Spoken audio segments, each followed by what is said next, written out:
Demos o start, esse é o Infogames.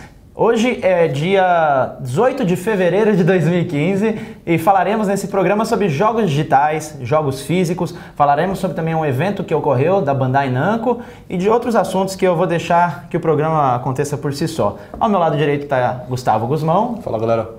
Ao lado esquerdo, Leonardo Veras. Tudo bem, gente? E vamos conversar, vamos começar debatendo aí sobre o feriado, né? Volta de carnaval, como foi o feriado de vocês? Cara, o meu eu terminei de assistir 2 temporadas de Game of Thrones. Ó, que legal. Gostou? Tô gostando, produtivo, cara. Hein? Foi bem produtivo. Eu não posso deixar de fazer as perguntas. Eu sei que você jogou, né, o jogo da Telltale. Foi, de certa forma, o que te influenciou a começar a assistir o seriado? Sim, pior que foi. E valeu a pena? Tá gostando? Valeu, cara, eu gostei. Foi o que eu fiz entre uns plantões e outros aí que legal. eu trabalhei junto. Mais ou menos mortes no seriado do que no... Mais, por enquanto mais, no seriado. E você recomenda para quem não fez, quem possa pensar em fazer o processo inverso? Começou com a série para ir pro jogo? Você acha mais fácil o processo que você tem feito? Não, é melhor ver a série primeiro e depois jogar, porque eu comecei a ver a série justamente porque eu não estava entendendo tudo do jogo. Eu entendi a boa parte, assim, porque eu já meio que lia sobre isso. E aí cheguei no... Só que muita coisa da história ficou meio perdida. Mas, legal. E você, Léo? O que você fez no carnaval? Olha, eu basicamente fiquei trabalhando em coisas do Infolab, né? Eu tinha um monte de coisas para testar para nossa próxima edição aí da revista, fiquei de olho. Para quem não sabe, o Léo é responsável pelo Infolab. Exatamente, eu trabalho com o hardware lá, eu faço os testes todos. E também fiquei acordado por causa da bateria da Vai-Vai. Você mora do lado, Acho né? que foi uma boa eles terem ganho, né? Porque pelo menos as minhas noites sem sono valeram a pena. Não foram em vão. Né? Legal. E você jogou alguma coisa? Cara, ontem finalmente saiu o Atila Total War, estou começando a jogar. Né? Coisa boa. Mas espera aí, né? Que todo mundo que já tem acompanhado a gente tem um espaço no programa para comentar o que a gente tem jogado. Exatamente. Vamos deixar isso para mais para frente. Bom, eu pensei em começarmos da seguinte forma. Vou comentar sobre o evento da Bandai e aí a gente vai para o assunto principal. Pode ser? Perfeito, Sim, perfeito. pode ser. Legal. Então, no dia 9 de fevereiro, mais precisamente na segunda-feira da semana passada, eu fui no evento da Bandai Namco aqui em São Paulo, próximo da Avenida Paulista, onde eles mostraram alguns jogos que vão sair ainda no primeiro semestre, alguns no segundo semestre de 2015. E eu destaquei alguns aqui para a gente poder comentar. Eu sei que muitos vocês talvez não conheçam, mas eu acho que tem alguns aqui específicos que são bem legais a gente falar. O primeiro, eu sei que o Léo gosta muito, é o Dark Souls 2, Scholar of the First Sin, que nada mais é do que o Dark Souls 2 para a nova geração, já com todas as DLCs e expansões. Eu gostei muito do jogo, achei que é um jogo que tem um nível de dificuldade como o primeiro Dark Souls, o gráfico está muito bom. E eu joguei no Play 4, eu não sei se o controle... Achei o controle muito bom, né, pra jogar Pergunta pro Léo se vale a pena comprar. Então, aí é que tá, depende. Primeiro eu queria me desculpar justamente relacionado a essa questão aí do Dark Souls, que semana passada eu falei que o Bloodborne era da Capcom, confusão besteira total, From Software, como o próprio Dark Souls 2. Mas, enfim, Dark Souls 2, Scholar of the First Sin, é interessante para quem... se você tem um jogo na geração antiga de consoles, pode comprar de novo, porque os gráficos estão muito melhorados, você vai tem um monte de coisas novas em termos de enredo, de história. A mecânica também melhorou bastante. A mecânica melhorou, principalmente por causa do frame rate, que foi para 60 FPS, né? Agora, para quem tem PC, aí a discussão é um pouco mais difícil, porque em termos gráficos não muda tanta coisa, mudou o sistema de luz e tal, mas não é nada uau, que vai mudar tudo. E você basicamente já comprou essa versão, então você vai ter que comprar de novo. Sem contar que a versão para a nova geração não deve ser nada barato. Eles não falaram o valor ainda, mas normalmente um jogo de nova geração tem saído em média R$200, né? Que a gente conclui disso. Exatamente. Agora, além disso, a versão, quem já tem a versão de PC vai receber um update com as novidades de história, etc. Vai mudar as descrições dos itens e tal. O Guzmão levantou uma boa pergunta. E o que a gente pode concluir do Dark Souls 2? Que o PC é superior. Que o PC é superior aos consoles. Você é superior, só que ele sempre se ferra em termos de negócios. Sim, mas ainda assim é superior. Não só a versão original de PC do Dark Souls 2 saiu tipo um mês depois de consoles, como saiu incompleto, né? Podia ter sido melhor. Bom, antes de eu seguir a lista, aproveitar que você falou nos comentários, eu sei que tem muita gente que assiste a gente e comenta. A gente lê todos os comentários. Alguns comentam sobre o fundo está branco, mas é que nosso estúdio está em processo ainda de, vamos dizer assim... Vamos colocar umas cortinas ali no fundo. Vamos deixar um negócio mais bonito, um negócio um pouco mais apresentável. Sim. Mas tudo tem acontecido com o tempo, então peço que vocês tenham um pouco de paciência, logo menos esse fundo branco vai se tornar alguma coisa mais colorida. Logo que teremos um chroma aqui, aí a gente pode mudar o fundo para, por exemplo, sei lá... Algum jogo rodando. Eu vim camuflado hoje porque eu achei que hoje era segunda-feira. E outros comentários, eu vejo muita gente reclamando do formato. A gente tem estudado uma forma de deixar ele mais dinâmico. Vamos ver se vocês aprovam. Os comentários de vocês são muito importantes pra gente. O segundo jogo foi o Dragon Ball Xenoverse, que sai agora no final do mês de março. Pra quem gosta de Dragon Ball... É um jogo muito bom, eu acho, porque ele tem a questão de você poder criar um personagem. Isso é uma coisa legal, não é exclusiva do Dragon Ball, mas é legal de você poder criar, por exemplo, o seu Saiyajin, o seu Saibaman. Eu criei o Gus lá do... Pra quem acompanha ali o pessoal do Overloader, criamos o Gus ali, um Saibaman explosivo que se suicidava do lado do desenvolvedor aí da Bandai que estava do lado. Mas foi bem divertido, o jogo foi bem legal, o pouco que eu joguei, acho que vai conseguir resolver o problema que os fãs de Dragon Ball sofreram no ano passado com aquele jogo que não era muito bom, lá do filme. Qual que era o nome do filme, gente? Era o Dragon Ball... Nossa, era um que tinha tipo um gato, né? Battle of Z. Tinha um cara de tipo Osiris, não sei. Se o filme é ruim, imagina o jogo. Nossa, eu fiquei triste depois que eu terminei de ver esse filme. Ficou triste agora que eu te lembrei desse filme. Nossa, obrigado. Melhorou minha semana. Ainda estamos em Namek. Mas é um jogo muito bom, só do fato de você poder criar seu personagem. Pra quem gosta de RPG, você tem uma coisa exclusiva, personalizada, acho que vai trazer aí fãs que talvez não sejam tão fãs de Dragon Ball pro universo. Olha aí, quando chegar o chroma key a gente vai ficar em Namek, então. Olha só. Namek ainda. Olha, eu aprovo a ideia. Tira os piores clipes do mundo. Chamar o Marcos Mion aí pra quebrar o estúdio. Outro jogo que me surpreendeu muito positivamente foi o Naruto Shippuden Ultimate Ninja Storm 4. Eu acho que em termos de gráfico, de todos os jogos que eu testei, é o que mais... sei lá, o que mais me agradou. Ele tem um gráfico que, se o desenho, né, se o anime fosse dessa forma, certamente traria um público também muito maior. É lindo, tá muito bom, a mecânica de batalha é muito boa. Acho que se os próprios jogos do Dragon Ball pudessem ser nessa maneira, também seria uma coisa muito mais atraente. Enfim, é um jogo pra quem gosta da série do Naruto, pra quem gosta do Shippuden 2, 3, fiquem ligados que o 4... O Jutsu. Como é que é lá? Eu não manjo. Eu também não, mas vale a pena.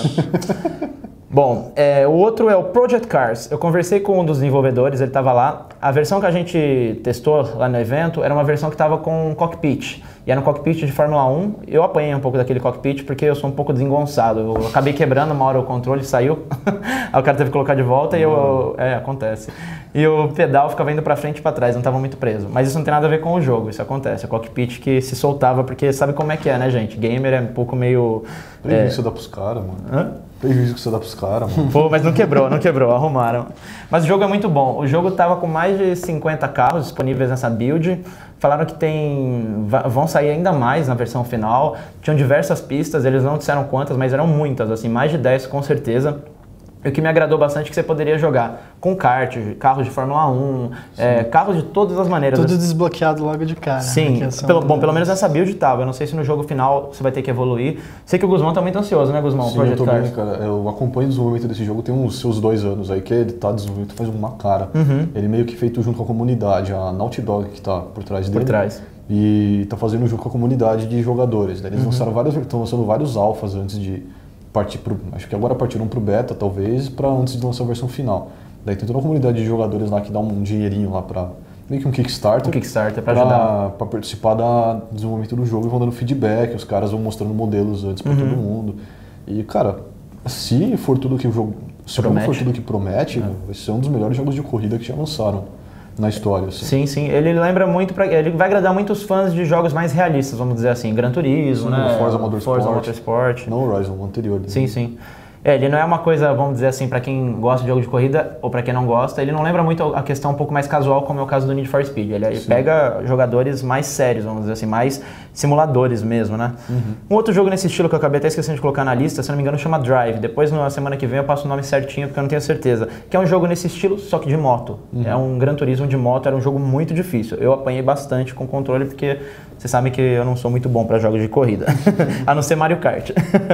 Vamos lá, seguindo a lista, teve One Piece também, One Piece Pirate Warriors 3. Esse jogo lembra muito Dynasty Warriors, o Hyrule Warriors lá, que é aquele do Zelda. Sim. Hyrule Warriors, né? Muito bom, um jogo bem legal e pra quem gosta desse estilo Dynasty Warriors, e no caso do One Piece, vale a pena ficar de olho. E pra finalizar, pra gente começar o tema, tinha um jogo muito interessante que é o J-Stars Victory Versus. É um jogo que você pode jogar com o Seiya, você pode jogar com o Goku, você pode jogar com os personagens do One Piece, do Naruto, enfim. Vários animes. Vários animes, todos ali no jogo de luta. Não é um jogo exclusivo, não exclusivo no sentido de ser uma coisa só para aquela plataforma, mas exclusivo de nunca ter tido algo antes. Ele já teve um jogo parecido pro DS que era muito bom. E esse jogo eu achei bem interessante justamente para você poder mesclar. Imagina, você enfrentar em Athena, de repente com o Goku versus o personagem do tipo Dragon Ball. SNK versus Capcom. Exato. Ou tipo um Super Smash Bros. Com um personagem de anime. Exatamente. Isso, com personagem de anime, da Namco e da Bandai. Enfim, vale a pena ficar de olho, é um jogo muito interessante. Acho que deu para comentar sobre o evento, vamos então ao nosso tema. Hoje a gente vai debater sobre jogos digitais versus jogos físicos, que é um tema que já não é novidade para quem é fã de game, quem usa o Steam, quem usa PSN, Xbox Live, o próprio eShop na Nintendo. Então, assim, o foco desse tema que a gente andou conversando entre a gente aqui na redação é justamente também algo que a gente fez cobertura na semana passada, que é o Revelations 2, o Resident Evil Revelations 2, sairá antecipadamente em formato de episódio, digital, né? O jogo sairá de maneira digital todas as terças-feiras. Então o que acontece? A gente ficou pensando, será que vale a pena para quem estiver muito na fissura do jogo, pegar o jogo no modo digital na terça-feira ou esperar uma versão física?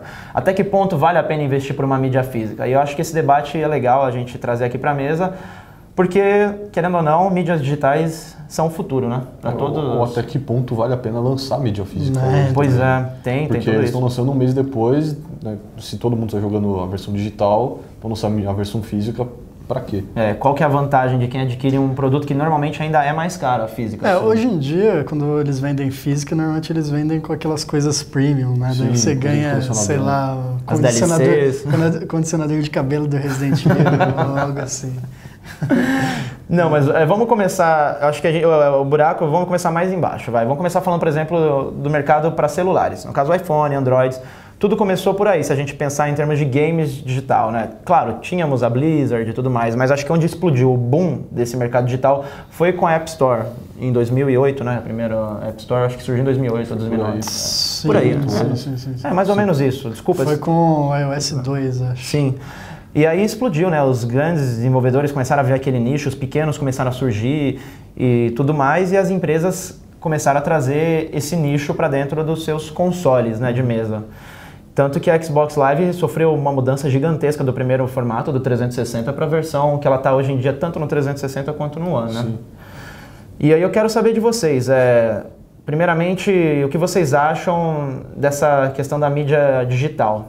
Vocês são adeptos à mídia digital? Se você tiver opção e se você tiver como adquirir a física, vamos dizer, em termos de mesmo valor? Se tiver que escolher.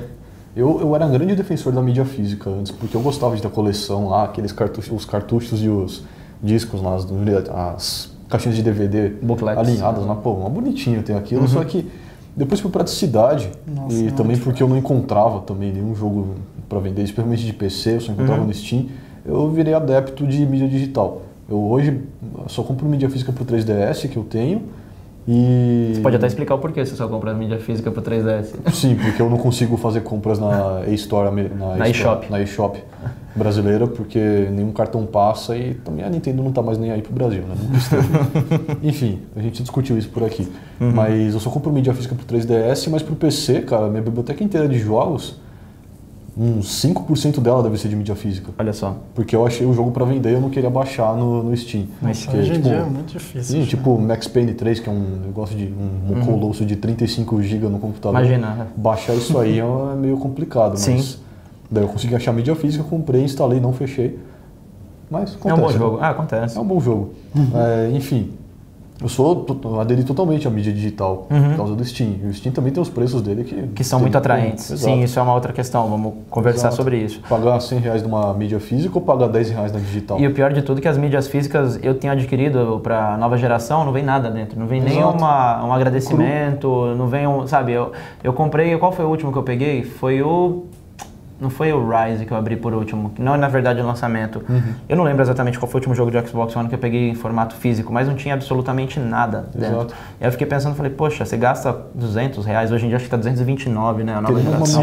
Pra não ter nenhum manual, pelo menos um manual, né, eu acho que isso era o mínimo que você se espera. Nossa, eu curtia muito quando chegava aquela caixa ali. PC Gamer também. PC Gamer também, mas enfim, quando comprava o jogo de PC, vinha aquela caixinha assim com um puta manual. Com uma história.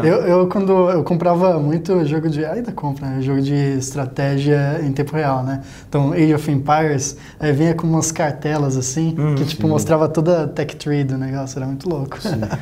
Não dá. E você, Léo? Sobre mídia... vamos conversar primeiro sobre as mídias físicas, né? E o que você acha? Então, atualmente. O modo digital é muito mais conveniente, cara. É muito mais conveniente, muito mais barato, é mais eficiente em termos de custos ao meio ambiente, etc. Exato, a natureza agradece. Mas, então... Assim, também tem o fato de que o seu computador fica ligado ali, baixando. Mas eu lá em casa tenho uma internet de fibra justamente para isso. Fico baixando e deletando lá do Steam. Então lá em casa a internet de 2 mega, viu? Nossa, baixando essas coisas. Olha aí, pessoal que for dono de operadora de internet, vamos lá na casa do Guzmão resolver o problema, trazer uma internet a fibra, porque todo mundo tem direito de uma internet boa, né, Guzmão? Na minha terra acho que não chega essas coisas, cara. Mas tem outro lado também, que é aquele lado de você ser dono mesmo das coisas, né? Sim. Porque... questão de posse, né? Nada impede sei lá, você vai que a Valve vai à falência. O que acontece com toda a minha biblioteca? Não só a Valve. Eu acho que a gente pode aproveitar o gancho do que você está falando para citar, por exemplo, o caso do próprio Play 3 e o Play 4. Ou Xbox 360 e Xbox One. Muitos jogos não são retrocompatíveis. Então, se você compra jogo físico, por exemplo, vamos supor o Diablo 3 para o Play 3... você não vai conseguir jogá-lo no Play 4.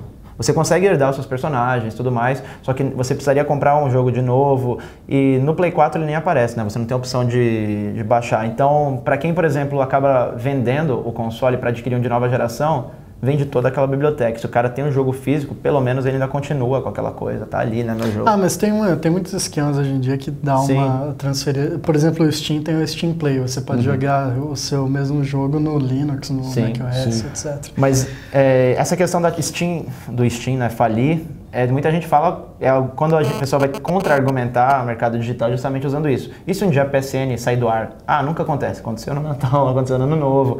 E aí, Live também foi... a Live... E não só isso, né? Desenvolvedores o tempo todo estão tirando recursos online de jogos. Sim, exato. Você vê, teve há pouco tempo a EA estava com um esquema os caras assim. gostam de fazer isso. Então. Eles gostam de matar jogo assim. Daí, sei lá, daqui a 5 anos você não consegue mais jogar. Mas acho que no caso do Steam tem menos problema, porque você até consegue jogar offline no Steam. Sim. No Steam. Você consegue usufruir do jogo, tirando, claro, o modo online. Exato, mas não duvide nada de que os publishers adoram essa questão de coisa digital. E também eles querem muito esse esquema de fazer streaming de jogos, que é o que a Sony está tentando fazer. Porque daí eles têm controle total sobre o título. Então, e publisher também tem essa de querer colocar DRM em cima de DRM. O Steam já é meio que uma DRM. A Ubisoft vai lá e bota a DRM dela, que é o Uplay, pra dificultar ainda mais sua vida. A EA gosta de fazer isso também, só que eles até tiraram os jogos do Steam e colocaram no Origin. Cara, é tudo pra te ferrar, né? É bizarro. Eu, por exemplo, sou um cara que gosta muito, assim como o Léo, de jogos antigos também. Eu não sei se você que tá aí do outro lado conhece o Good Old Games, que é também conhecido como GOG. Que é um serviço muito legal, funciona de uma forma parecida também ao Steam, só que são jogos mais antigos, né? E também é legal porque o que me atrai muito nele é a questão de ser DRM free. Pra quem não sabe, DRM é meio que direitos de imagem, é o direito do jogo, né? E o que acontece? Eu sou um cara um pouco meio bitolado, vamos dizer assim. Então, quando eu compro, por exemplo, algum jogo lá no GOG, eu pego, gravo, hoje em dia eu não gravo mais DVD porque eu acho que a maioria dos computadores não tem mais entradas de mídia digital, de mídia física, perdão. Mas eu coloco num pendrive, num HD externo, os jogos que eu vou pegando, porque se um dia o Good Old Game sair do ar, minha versão de DRM free vai estar lá, nos jogos que eu comprei. E isso é uma coisa que eu acho muito bacana, que infelizmente alguns consoles ainda não trouxeram, né, para quem compra aquele jogo, para quem compra aquele produto, ter a opção de gravar aquilo como se fosse uma questão de posse, né? Como você mesmo falou, aquele sentimento de ter aquilo, né? Sim. Então, é que isso tá muito ligado também a termos de uso. Sim. Especialmente no caso da Amazon, por exemplo. Os livros que você compra na Amazon acho que dá para aplicar isso a Eles games, eu podem não sei como retirar. funcionam os termos. Exato, eles podem tirar da sua mão a qualquer momento, porque o livro você compra, ele não é seu, ele não vai ser seu. Ele é meio que um Você tem uma empréstimo. licença, Exato, você tem uma empréstimo. licença de uso. Acho que a Apple também faz isso com as músicas Netflix que você faz compra. isso. É que a Netflix É que a não pode Netflix você filme não- também, é. você só faz streaming, mas a Amazon, no caso, você compra seus livros, você faz a biblioteca lá no Kindle com 1000 livros, se a Amazon perder os direitos de 500 deles, ela vai lá e tirou da sua biblioteca, já era. E você Não fica tem que nem mais aquele como. meme, né? É, isso fica assim. Assim que você concorda com os termos de uso lá, você está concordando com isso. Com isso. Exato. E acho que imagino que com games tenha muito Sim. no caso da Sony e da Microsoft com a Live e a PSN, eu acho que tem muito disso. Você baixa o jogo, mas se, sei lá, por acaso der algum problema ou o jogo tiver que sair do ar, se você comprar a cópia digital, eles acho que podem tirar a sua cópia digital. Às vezes o jogo foi banido no país que você comprou depois que ele foi lançado. Já era. Isso é bem verdade. A gente acaba pulando, né? Quando vai fazer uma assinatura, vai lá alguma coisa, esses termos de uso, infelizmente. Mas deixa eu perguntar também uma coisa para vocês. É algo que não fez sucesso aqui no Brasil, que é o caso do OnLive, que é um serviço de streaming de jogos. Nos Estados Unidos fez muito sucesso porque, claro, a qualidade de conexão lá fora é muito superior à do Brasil. Mas ali o pessoal via aquilo como uma espécie de, vamos dizer, um futuro para o mundo dos games, que o OnLive funcionava da seguinte forma: você pagava. O OnLive, basicamente, assim, é um Netflix de jogos. Você paga por um streaming de jogos. Você pode alugar um jogo, por exemplo, um curto período. Se não me engano, o mínimo que tinha era 3 dias, que você alugava na sexta e devolvia no domingo. Devolvia, que eu digo, bem entre aspas, né? Sim. E você não precisava ter um computador de última geração. Você precisava ter um gamepad ali e fazia o streaming do jogo em tempo real. E vocês acham que se o Brasil tivesse uma conexão boa, isso seria talvez um pouco mais abraçado pelo público local? Olha, fazer sucesso até poderia, que eu sou completamente contra essa história de streaming. Tanto por questões de latência, Sim. Compromete muito o desempenho. Exato, você nunca vai ver um Street Fighter dar muito certo nesse tipo de Exato. coisa. Até mesmo jogo de futebol, jogo com precisão, né? Tiro, Exato, FPS exato. também, né? Tem muitas empresas que lançaram coisas parecidas com esse OnLive, assim, que prometem latência quase zero. Mas, então. Mas no caso você fazendo streaming do seu computador para sua TV, por exemplo. Em Eles prometem termos latência de quase tecnologia, pode até ser que eles resolvam isso, mas o grande problema mesmo é esse fato de você ter menos ainda participação naquilo que você compra. Exato, É tipo, verdade. você pode pagar por uma semana para jogar, sei lá, Um jogo. Super Mario World. É uma coisa que dá pra você zerar em uma semana. Agora, o Total War, que eu gosto tanto, é um negócio que você tem que jogar por centenas de horas pra fazer valer a pena. Os jogos são muito diversos. Por essa alocação de tempo, nem sempre dá certo.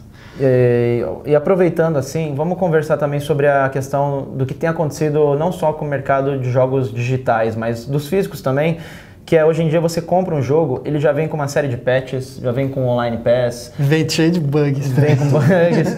Eu queria saber de vocês, assim, antigamente nos jogos físicos, claro, alguns bugs aconteciam, como acontecem atualmente, mas dá uma sensação de que eu acho que o pessoal tinha mais cuidado, né, antigamente. O ciclo de desenvolvimento era bem maior. Sim, também, era né? maior e aí acho que o jogo digital tem, mas ainda assim eu acho que o jogo digital tem uma vantagem, especialmente se eu comprar no Steam, por exemplo, tem uma plataforma para entregar atualização. Se você comprava o jogo direto na mídia física, você instalava o jogo, daí tinha um próprio launcher dele, pelo launcher você recebia atualização. Dessa forma, hoje em dia é silencioso. Hoje em dia é silencioso, você recebe pelo Steam. Eu acho bem mais cômodo, apesar de ter essa questão do ciclo de desenvolvimento que o Léo falou que caiu muito, né? Eu acho que isso abre também caminho para os caras serem menos preocupados com essa coisa aí. Falando com desenvolvedores, tem uma coisa que tem um termo que eles chamam de shippable, né? Tipo, eles mandam o jogo com bugs que eles sabem que existem e vão trabalhando neles ao longo do tempo. Então, tipo, lança mesmo assim. Pra sustentar, as pessoas né, a que, empresa. que se ferem. O jogo tá entregável, né? Então, exatamente. Vamos então conversar. Vocês estão falando de jogos entregáveis. Muitos desenvolvedores têm utilizado a plataforma do Kickstarter. Kickstarter, perdão. Kickstarter. Kickstarter. É Kickstarter? Kickstarter. Não sabia. Bom, tô na dúvida. Enfim, daquele site lá. Kickstarter Site TM. de crowdfunding. Aquele site de financiamento coletivo, porque eu já vi gente reclamando de uma crowdfunding. Não sabia. Então, o site de financiamento coletivo, que todos sabem o nome, até eu não sabia. Muitos desenvolvedores têm utilizado aquela plataforma para, vamos dizer assim, financiar os seus projetos, né, suas ideias. Esses joguinhos. Joguinhos, isso, não joguinhos não. Joguinhos e jogaços. Né? Só que no caso do Kickstarter, acho que é mais joguinho. E eu gostaria, primeiro antes da gente entrar no tema aqui do Kickstarter, quero saber se vocês já financiaram algum projeto no Kickstarter ou em qualquer outro site de financiamento coletivo. No way. Não, e nem pretendo. Nem pretende? E você, Léo? Nossa, não pelo track record da coisa. O histórico não é nada bom. Sim. Mas muitas pessoas discordam do que vocês estão falando. Inclusive, hoje eu fiz uma nota aqui para o site da Info, por sinal, confiram lá, info.abril.com.br/games, de um projeto que eu esqueci o nome, agora eu não vou lembrar. Mas não tem o URL completo. É um survival de dinossauro, né? Enfim, um de dinossauro. Um dos Acho que 60 survivals que lançaram nos últimos. Isso mesmo, Stomping Land. Stomping Land. The Stomping Land, é exatamente isso. É um dos mais de 60 survivals que lançaram nos últimos 3 meses. Depois do Turok 2, Turok 1. A cópia do Rust.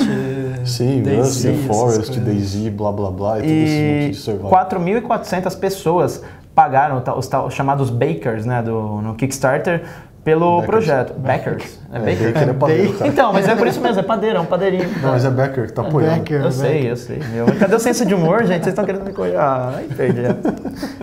Enfim, era uma piada pronta. Eu ia deixar o pessoal me corrigir nos comentários.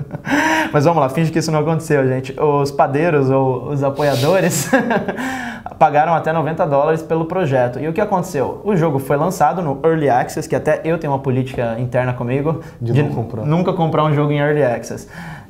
Mas essas pessoas discordaram disso, fizeram um pagamento antes mesmo de ir para Early Access. O jogo foi lançado e o que aconteceu foi o seguinte, virou o ano, 2 desenvolvedores, no caso um era designer e o outro é um desenvolvedor, eles tiveram um problema de comunicação. O desenvolvedor sumiu, desapareceu do mapa, não responde e-mail, não atende celular.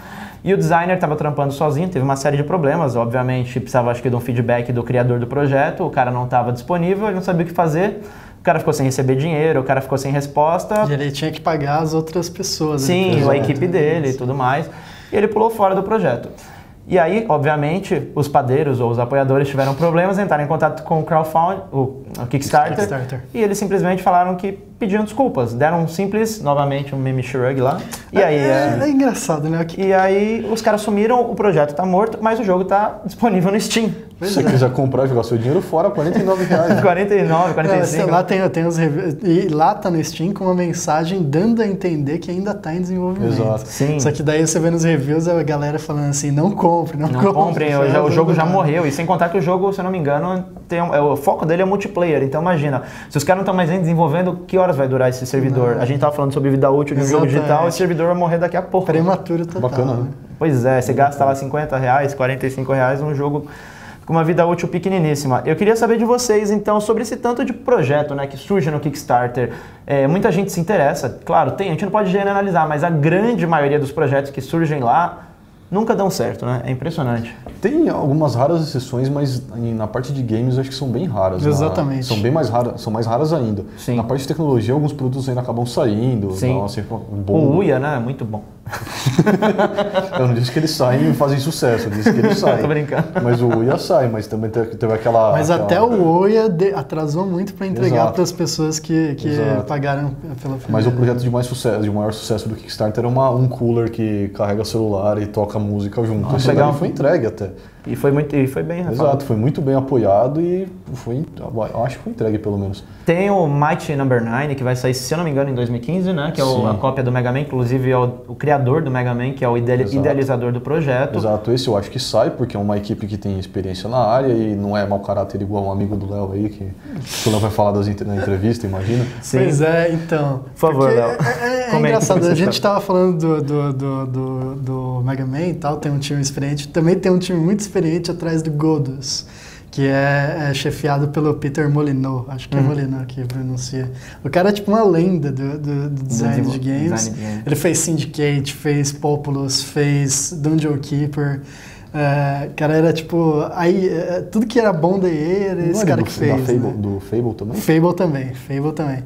E ele já tinha uma reputação de falar alto, assim, né? Tipo, Sim. na época do Fable, ele falava as histórias assim que a grama vai crescer em tempo real, você vai ter um cachorro que lembra de você pro resto da vida.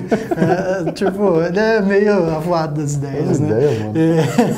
E ele lançou esse projeto aí, Godus, no Kickstarter, justamente com esse propósito de, sou eu, minha equipe e vocês, os backers, sem publisher, sem nada. Aí um ano depois ele assina com um publisher.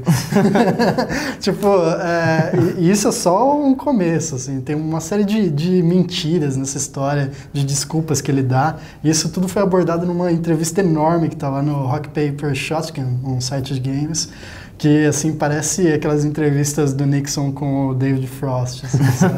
Tipo, o cara sendo pego ali Aquela conversa entre o interrogador e o interrogado. Exatamente. Sim. O cara, tipo, mentindo deslavadamente, assim, perdendo a noção total ali, né? Mas tem muito mau caráter, né? No mundo dos games, parece que... Não sei se é mau caratismo da parte dele. Eu acho que ele sonha alto demais e ele, Pois quando é, ele vê que, então. Só quando que ele vê que não vai dar certo, ele começa a falar, uma coisa, voltando ao assunto, né, tipo, fica extremamente claro que quando ele começa o projeto, ele sabe exatamente que o tanto de dinheiro que ele pediu, que foi $500 mil, não daria para fazer o jogo. Ele pediu 500 mil, levou 1,5 milhão e ainda assinou com um publisher e, tipo, não entregou o jogo ainda. Tá em alpha ali no Steam. O jogo tá em alpha e tá faltando um monte de coisa que ele prometeu. Faltando muita coisa crítica, assim, tipo, multiplayer. Tipo, teve uma promoção, assim, que ganhou maior hype na mídia, que ele lançou um joguinho que você tirava pedaços de... Jogaço. Que você tirava pedaços de um cubo e quem chegasse no centro primeiro ganhava uma coisa especial. Teve um cara que ganhou, um tal de Brian. Supostamente, o que ele ganharia nessa promoção? Ele ia virar o deus dos deuses do Godus. Só explicando, o Godus é tipo um jogo de deus, né? Você simula um deus. E esse cara seria o deus dos deuses que mandaria em todos os jogadores de multiplayer. E ainda ganharia parte do lucro de vendas de cada um dos jogos, né? O cara não recebeu nada. E, tipo, mesmo os e-mails que ele mandou pra companhia, pro Molineux, não foram respondidos, ele foi completamente ignorado, assim. Então, tipo, foi usado para uma hype de marketing e esquecido na hora. Mas acho que esse esquema de lançar jogo em Kickstarter, cara, o desenvolvedor tem que estar com o projeto bem em mente, precisa estar com o projeto já encaminhado. E, tem uma equipe pronta já. Manda um trailer de um beta, daí o beta do jogo já está pronto, já está com a equipe lá totalmente formada. E aí você põe no Kickstarter para, sei lá, lançar o jogo e finalizar. Exatamente. Aí beleza, eu apoiaria um projeto desse, mas você não vê projeto assim, não. Cara. Projeto do zero, igual o Godus ou... sei lá, com todos os outros, fizeram até um jogo de tabuleiro recentemente que tiveram que cancelar porque faltou fundo. Então, os caras ganham uma grana e somem. Sim, mas o pior de tudo é que a gente acaba percebendo que o que mais acontece normalmente são casos assim, são casos de projetos que não dão certo. Exato. E se dá pra contar talvez em uma mão, numa palma de uma mão, o número de projetos envolvendo games no Kickstarter ou em qualquer outro site de crowdfunding que deram certo. Isso é o pior, né? Porque você acaba perdendo, se você tiver uma ideia boa, uma equipe boa, por causa da questão do histórico desses projetos que foram por água abaixo, você perde a credibilidade, né, dos seus possíveis apoiadores. Mas por outro lado também tem uma questão assim da pressão, né? Porque no Kickstarter é assim, você lança o projeto e você tem 30 dias para chegar no seu goal lá. Se você não chegar, você não ganha nada, absolutamente nada. Então, sei lá, o cara tá $1 atrás e tipo, não vai receber nada. Então, acho que... quando chega nessa hora aí, o cara começa a falar qualquer coisa, assim, que der pra... Mas falar javanês ali. Então, pra convencer os caras a terminar de doar, eles falam qualquer coisa. Mas no caso do Godus e do Stomper Stompland. Dos dinossauros aí. O Turok que morreu. O Turok multiplayer aí. Os caras conseguiram passar por muito a cota lá. Sim. Os caras do Stomping qualquer coisa. Eles passaram 500 mil, né? Foi quase 6 vezes mais. Porque eles tinham previsto $20 mil para lançar o jogo. Arrecadaram 115 praticamente $1.000. Então se fosse 120 seria 6 vezes mais do que eles previram. Tá, tudo bem. A gente também tem que considerar. Tem a taxa do Kickstarter, que ele fica com pouco. Tem a taxa do Steam também. Do processador de pagamento, que é, sei lá, dentro dos Estados Unidos é a Amazon. tem a taxa do Steam e você tem que pagar um monte de gente e tal. Mas o cara isso não justifica. então o cara devia ter posto o valor que ia ser, né? Não, O cara sumiu ainda, pô. Ele estava completamente ciente desses custos antes de Exato. Não, entrar lá, isso né? acontece em qualquer lugar que você vai desenvolver. Eu era desenvolvedor de games e aplicativos para iPhone, a Apple deixa bem claro quando você vai começar a desenvolver que você deixa 30% com eles na loja. Então isso está escrito, sabe? Eu acho que nem por isso você vai deixar de abandonar o seu projeto, aquela sua missão que você tem para fazer, para concluir, por causa de situações como essa. Isso acontece, isso faz parte. Se você vai querer publicar, dar para alguma revista, tipo, me ajuda a divulgar o jogo, eles vão cobrar uma taxa. Então isso acontece, mas não é por isso que você vai fazer teu projeto morrer, né? Por causa dessas taxas. É falta de planejamento mesmo, que foi o que você falou. Muita gente começa do zero e a hora que vê, o negócio vira uma bola de neve e joga Uma bola neve. de neve, o preço fica lá no alto. Né? Sim. E aí os caras somem e tipo, não dá pra você fazer Exato. nada. Até porque os termos do Kickstarter não permitem que você Não, faça nada. Quando você já vai colaborar com o Kickstarter, tem lá os termos de uso. O Kickstarter não tem poder nenhum sobre o que os caras vão fazer com a grana. Bom. A não ser da parte que eles pegam pra eles. Temos algum comentário aí, Léo? Do pessoal? Vamos Como é que ver, estão vamos vendo? ver. Vendo desde o primeiro aí, como é que tá? Tem muito comentário do pessoal? Vamos ver. Pera que atualizou a página ali. Não, tranquilo. Ih, Vamos lá. Então, o pessoal estava falando aqui daquela questão sobre jogos lançados prematuramente. Tomb Raider The End of Darkness, que não conseguia nem ser zerado por causa de um bug. Olha aí. lançaram uma versão demo, né? Então, pois é, saiu o demo pago, né? Exato, você impossibilita, né? Trava o jogo, eu lembro. É verdade. Isso é complicado. Assim, pra gente poder conversar sobre o que a gente tá jogando, pra não tomar muito o tempo aqui também, exceder demais, eu quero saber de vocês, se vocês preferem mídia física ou mídia digital. Eu, particularmente, vou dar minha opinião. Eu prefiro digital, apoio até, inclusive, a ideia da Info, que deixou de ser física, para ir pro digital. Acho que você tem que abraçar o que o público tem feito hoje em dia. O público tem ido pro digital, isso está mais do que na cara, é só olhar para a nova geração. É muito mais fácil, você não trabalha com problema de carteiro, aqui no Brasil é muito caro, então quando você importa, tem problema que você tem que esperar, passar pela Receita Federal, esperar o correio trazer na sua casa, ou trazer a cartinha de você ter que pagar e tudo mais. Então, assim, são uma série de problemas. E no caso de um jogo digital, você simplesmente conecta e se diverte, baixa ali. Às vezes não se diverte tanto se for uma conexão de 2 MB, mas se diverte. Mas então, acho que como eu falei, tem que abraçar o que o nicho, o que o público tem enfrentado nos últimos tempos. Então eu ficaria com mídia digital, apesar de eu ser colecionador. Quem quer? Eu sou completamente a favor do Steam, cara. Eu era muito contra o Steam antes, mas depois que comecei a usar, é tipo muito conveniente. Aquelas promoções de conquistam, né, cara? Não tem jeito, não tem jeito. Os caras compram você de um jeito muito ignóbil. Então, E você, eu sou defensor de mídia digital, só que, exceto para a versão de colecionador. Sim. Você vai comprar um Collector's Pack digital, cara, vai vir um PDF, mano. Dá licença, né? Vem esse lindo boneco do Ezio aqui, né? Tem alguns desenho do que boneco. dão uma trilha sonora também. Sim, o artbook. Sim, isso é legal, sim. mas os caras dão um artbook que é um PDF. PDF é complicado. É sacanagem. Sou muito mais comprar uma mídia física que vem com tudo aí. É legal, mas é caro pra caramba também. Vamos lá. E vocês? Você disse que você aproveitou para ver o Game of Thrones no Carnaval. Você jogou alguma coisa durante esse período? Cara, o jogo, a série me ocupou todo o tempo cabeça. que você teve livre. Mas como eu comprei uma placa de vídeo recente lá da uma AMD, eles estão com promoção lá de resgatava alguns jogos lá com código. Eu resgatei acho que Sleeping Dogs e Guacamelee. Opa! Pretendo começá-los na próxima semana ou quem sabe nas minhas férias que eu tiro mês também. Ah, que bom. Olha, ficaremos então um mês afastado de Gustavo Guzmão. Os Sleeping Dogs, eu lembro que um amigo brincava muito na época do GTA 4, que teve muita crítica negativa, falando que Sleeping Dogs era o melhor GTA da atual geração naquela época, já que não tinha o 5. Exato. É um jogo muito bom. E o Guacamelee é excelente, eu adorei aquele jogo. O Guacamelee, né? Eu não sei como é que fala. Sleeping Dogs é divertido, aquele sistema de Kung Fu deles. É bem legal. E a direção também, tipo, completamente nem um pouco realista. Eu consigo dar voadora no jogo? Você se sente na liberdade, cara. Voadora? Na liberdade. Kung Fu, não consigo. Uma fácil, uma tranquila. Dá pra dar voadora? Claro, é que você aprende. Tipo, você tem que pegar umas estátuas lá, daí o mestre de Kung Fu te ensina. E você, Léo? Você comentou que você estava jogando, né? Pois é, eu tô jogando o Attila Total War. Attila Total War. Eu tô com os bizantinos, né? O Império Romano do Oriente. Resistindo às invasões dos visigodos. Acabei de destruir os visigodos. Boa. Mas os hunos estão chegando aí, cara. E aí? Tô ferrado. Esse jogo é pro Steam? Sim, é PC. PC. Ele é um jogo de estratégia e você controla um império, tipo, com milhares de soldados e tal. Que bacana. Eu tenho jogado, eu joguei muito no feriado. Eu joguei um pouco de um jogo que eu já tinha zerado e eu fiquei me perguntando como que eu consegui zerar aquele jogo, que foi o Resident Evil Revelations.